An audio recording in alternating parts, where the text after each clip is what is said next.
Hey Patrick, this is Dan Triplet. I really love the textures that you were doing and the look that you're getting, so I kind of wanted to jump in here and show you what I would do with your map here. I think what you're doing right now is like you're probably just using this as a bump map, and although it seems like a good idea, it's kind of a mistake. So it seems like a good idea, but not really. So what you probably want to do, you do use this as a bump map for at some level, but what you're going to do first of all is I just basically created a new layer. I've got this in like condensed, so the video is not too big. But what you want to basically do is take these areas that you have here as bricks, and I'm going to make like a new layer, so you're not seeing that because it's off the recording area, but I just made a new layer in Photoshop. And all I'm going to do is like basically you can do like a gradient. I mean, there's a few different ways to do this, so I'll try the gradient first, change it to black and white, and then what I'll do is actually fill this. Let me fill it with white, and then I'll come in here and kind of go with the black and start making like sort of a brick shape. And of course yours are a little bit irregular, so you probably don't want to leave it just like, you know, uniform like this. So in that case, you can get like a brush out, or where is that? That's right here. Alright, like your smudge tool. Maybe smudge this around a little bit just so it's not like so uniform type of thing. But the idea is, the reason why I'm doing this is because, which I don't like this brush, it's not really good for what I'm trying to do. But the reason why I'm doing this is because what you really need to do is you need to get, your bump map needs to really be a bump, and like, so the white obviously is coming out, the dark is receding. If I go ahead and like use my levels, which is just Control L, I can go ahead and bring the black into here a little bit more to make it darker, so it bumps out a little bit more, like so.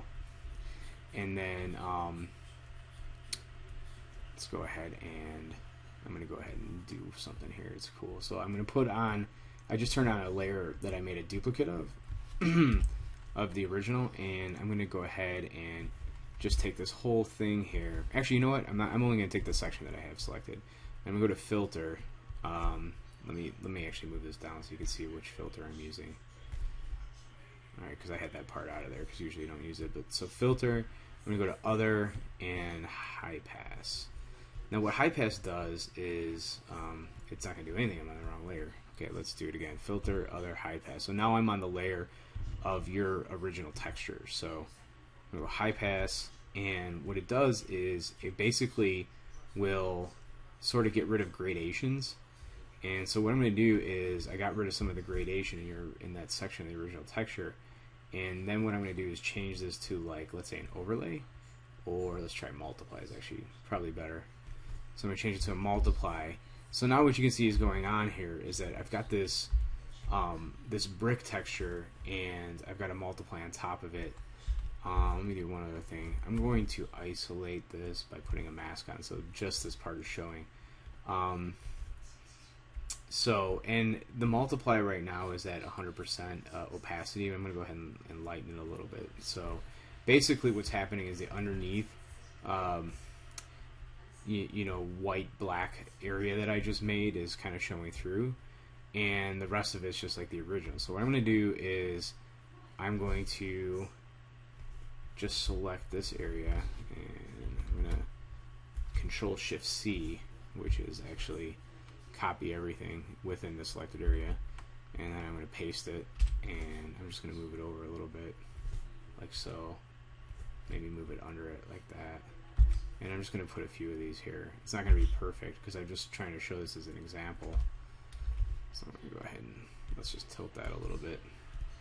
We can even warp this if we want, you know, if we want to make it look a little bit different, you know, like that. Now, I like the thing that you have there already. I'm just doing this just because I want to give an illustration of what I'm really working at here. Let me do this. Control E. So I just want to warp this one a little bit so they kind of fit together here. Okay, so one other thing I could do is I could say, hey, I want it to get a little bit darker at the edges. So I can grab one of the layers and double click on it and then go into layer styles, and then I can put in like inner glow and change the inner glow to like a black, and then change it to, instead of screen, we got to put it as multiply, and then work with the choke and the size like so, and then maybe just turn the opacity down a little bit like that.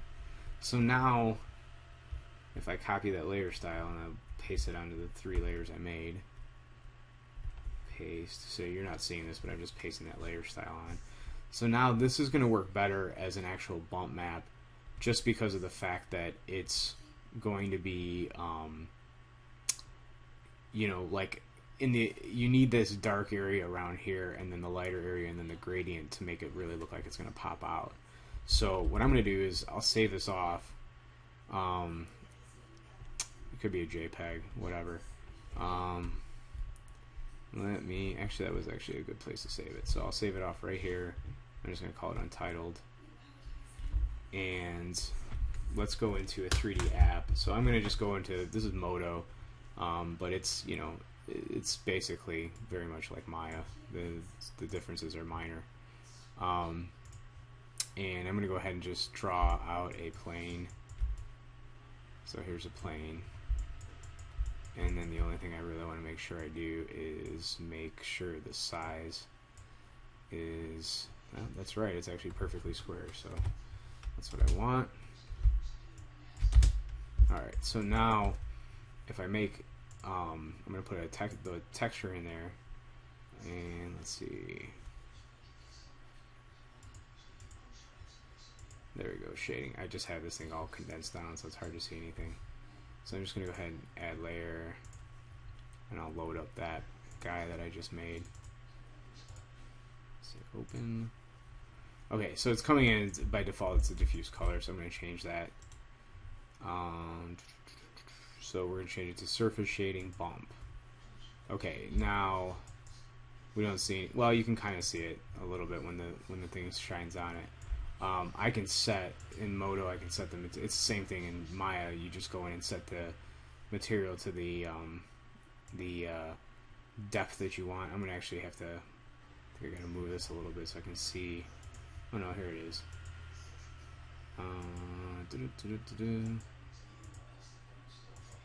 So hold on a second. I can put it into. Yeah, I'm going to have to pull this down a little bit. It's not letting me see the area that I need. There we go. Okay. Bump amplitude right now I have set at like 5 millimeters. So if I put it into like 50 millimeters, okay, now you can definitely see that just changed.